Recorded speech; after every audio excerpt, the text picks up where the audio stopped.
Donald Trump বিক্রি হওয়ার পর যারা আফসোস করেছিলেন তাদের জন্য একেবারেই আনন্দের সংবাদ। আমরা দেখছি সেই ডোনাল্ড ট্রাম্প আলোচিত মহিষ এরই মধ্যে ঢাকার চিড়িয়াখানায় এসে পৌঁছেছে।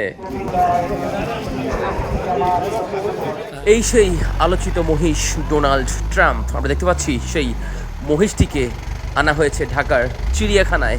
কিছুক্ষণ আগেই সেই মহিষটি এখানে এসে পৌঁছেছে এবং আমরা সেই দৃশ্যটি দেখতে পাচ্ছি।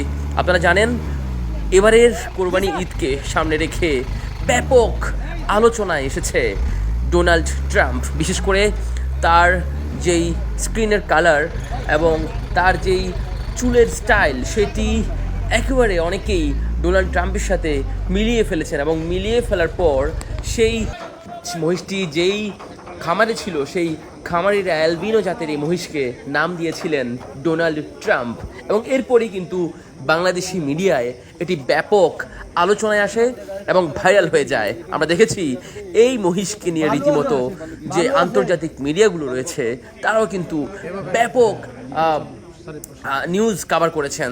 অর্থাৎ এই আলোচিত মহিষ ডোনাল্ড ট্রাম্প সেটি কিন্তু দেশের গণ্ডি পেরিয়ে সারা বিশ্বে ব্যাপক আলোচিত হয়েছে, ব্যাপক ভাইরাল হয়েছে। এবং সর্বশেষ সেই মহিষটিকে কেনা হয়েছে প্রায় 3,55,000 টাকায় এবং সেটি কিন্তু কোরবানি দেওয়া হচ্ছে না।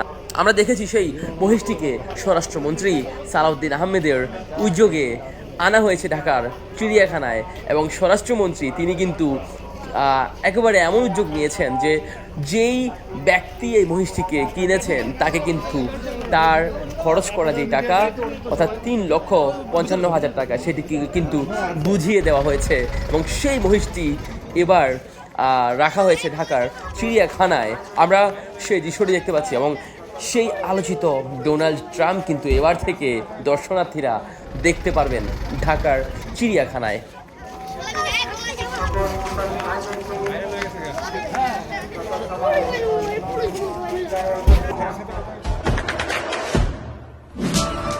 দেশে দেশে সবার সাথে দ্য নিউজ।